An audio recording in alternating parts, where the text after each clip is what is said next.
here he is, the MVP of the 2016 NBA Finals. And we saw the emotions immediately pouring out when the buzzer finally sounded. Can you explain what's going through your head at that point? Just everything. From being down 3-1 to take it all the way back to when I decided to come back to say, listen, I want to bring a championship to the city, to Cleveland sports history.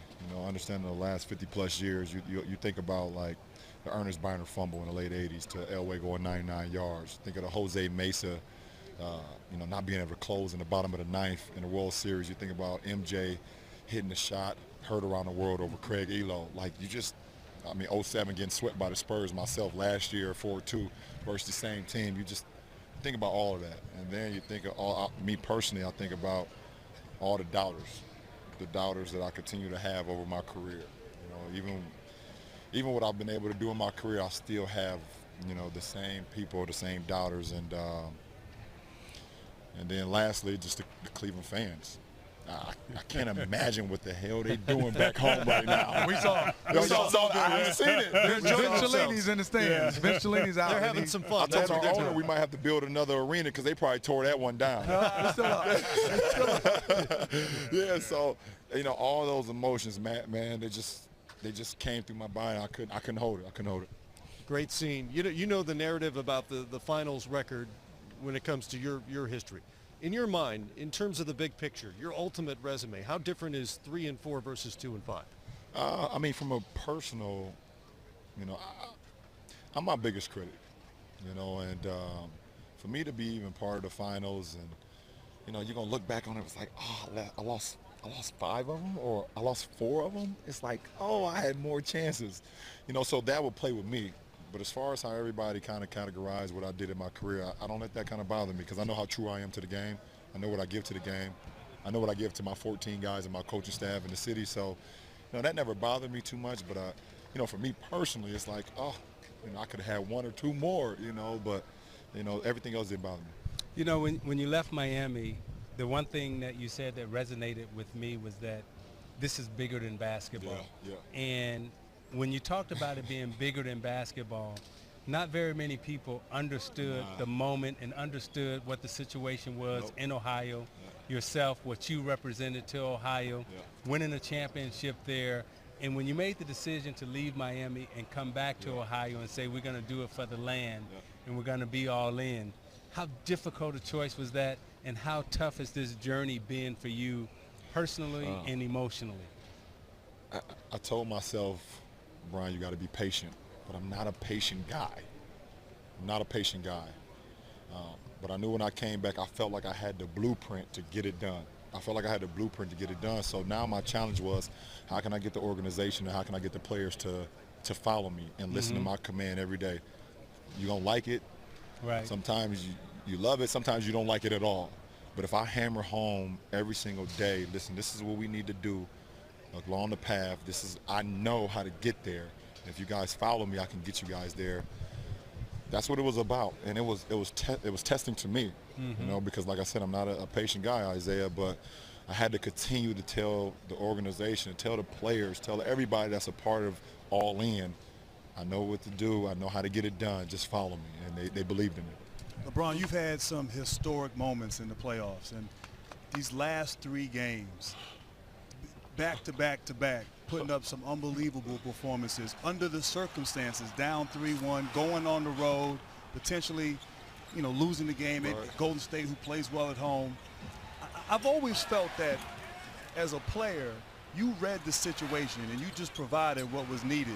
But what was going through your mind coming back here for Game 5, down 3-1? Were you just like, I got to come out and score? What was going through your head as you prepare for the game? Well, those first 2 games here, I played a little bit too fast, and I allowed their defense to speed me up a little bit too much.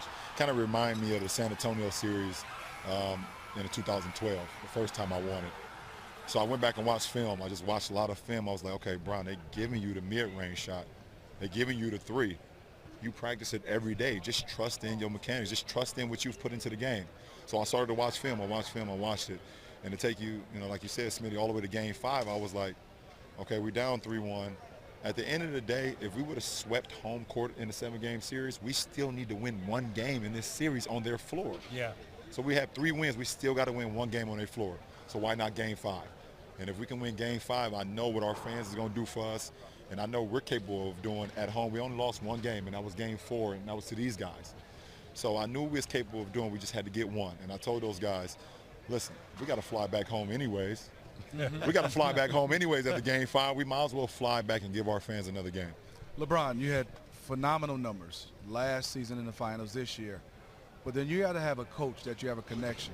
You and T. Lue's connection, just talk about how special that is. I mean, you have your players, you're around every day, but I have a coach, T. Lue, coming in mid-season and seemed like y'all were on page from day one. Just talk about that relationship. Smitty, you said it, man. When you grow up in the inner city, and where you guys grew up, you always stacked against the numbers. You're always like, okay, he's going to be another statistic. There's no way he can make it out and become something bigger than what the society say you should be. Myself and T. Lue, him from Mexico City, Missouri, me from Akron, Ohio, single-parent households, we knew the struggle where every single day is really not promised. You know, so you always kind of against the numbers, and people saying there's no way you can make it out. So from T. Lue going, you know, from Mexico, Missouri, to going to Nebraska and being drafted to the Lakers, and me making it out of the inner city and being drafted to my hometown team, we had a lot of things in common, you know, and then being a competitor here, seeing how feisty he was, you know, in his playing days, to then being a competitor, him as a coach, him with Doc Rivers, and me going against that Boston Celtics team, you know, and then when Doc went to the Clippers, me going against that Clippers team. And when I saw that he was taking a deal in Cleveland, you know, to be an assistant, that was like, when I decided to come back, I was like, I know that guy as an assistant, and I can trust that guy. And I mean, I can't. It's crazy to see how everything kind of plays out, to him being a head coach and me being the leader of the team, and just a mutual respect, man. Just a mutual respect, Smitty. I want to get your reaction to a couple of things here that I haven't seen, but I'm told we have tweets from Jim Brown. I didn't know Jim Brown tweeted until just now. I didn't even know he had a Twitter. And I'm trying to read it. It's very small. What a great night and moment for the city of Cleveland. Congratulations to the entire Cavs organization and bringing it home. There you go. And from the President of the United States. Wow. What a game and what a series for the Cavs. Happy to see King James bring it home for Cleveland. You know, LeBron, I want to go to this. When the president calls you King James, you know you all right. Mama did something well, I'll tell you. LeBron, I want to go to this. You hit some phenomenal shots, rebounds, passes, and Kyrie hit that shot. But we talked about that block. The block. Yeah. The block changed the series. What was going through your mind? You didn't give up on the play, because I thought you could have blocked it on the left side and the right side. Well, I mean, they broke out in transition, man, and we all know Iguodala in open floor. He's one of the best guys we have in our league. It was just like, I can't give up on this play. There's no way I can give up on this play. And well, were you playing the reverse also? I was playing both. I was playing both.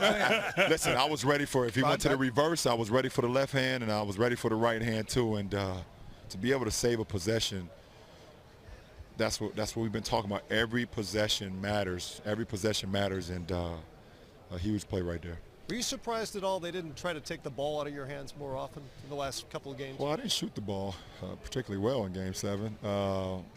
But, you know, they sent the double team at times, and they brought some more guys into the paint in Game 7. But I was in a zone. I was in a zone that I probably seen Isaiah before when you hurt that ankle. Right. You hurt that ankle in L.A., you got into that zone. I was in a zone. So, I mean, at that point, you don't even see the defender. You just see the ball, and the basket. And it's a great feeling to be in. LeBron, you talk about being in the zone. We had D. Wade on before the game, and he said from playing with you during playoff time, you lock in like no one else he's ever seen or played with. And so just talk about your preparation for the playoffs, the whole journey through the playoffs, and obviously here in the finals. Well, I think the best thing about what I've done over the last few years, I've kind of gotten away from what everybody talk about. You know, during the playoffs, I get off social media. I don't watch sports talk radio. I don't watch all the things that be on TV. It's just like, at the end of the day, the game is won in between these 4 lines. You can have all the talking. You can have everybody saying what's going to happen, but the game is won in between the four lines, and that's where I thrive at. That's where I bring to the table. When we get on these four lines, listen, everything is said, but let's get on this court and let's make it happen. So, that's where my focus, that's where my mentality just came from the last few years, and I know how much I put into the game. I know how much work, and then I just go out and play. So one more last thing. We talk about the greatest to ever play. And I know that is a goal of yours. And I look in that room right now, there's you, Michael Jordan, Kareem Abdul-Jabbar, Bill Russell, Wilt Chamberlain. Wow. What y'all talking about in that room? I mean, you five guys, to me, you're in the discussion of the greatest to ever do it. I don't know if there's a six, and if I'm missing one, somebody please correct me. But when I look in that room, it's you five guys. So what's the conversation like? What y'all talking about? I'm probably going to be the one that will be a loss for words. I'm telling you, because, everybody know me. They say how boisterous and my voice, so loud and powerful. But if I walk into that room and see those guys, it's like, it just take me all the way back to a kid. It's like, man, I read about you guys. I either read about you guys or watched you guys.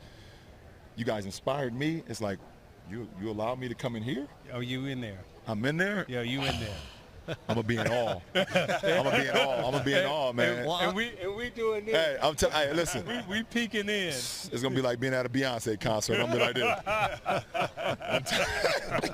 We gotta call the Beehive. I'm telling you. I don't know who's running that room, but there's no question about who the king of Cleveland is. 3-time NBA champion and 3-time Finals MVP. LeBron James, you're on set. Appreciate it, Congratulations. man. Matt, Smitty, Grant, Isaiah, I appreciate you guys, man. And the young fellas over there. Yeah, I got my young boys over there too, man. Thank you so much, guys.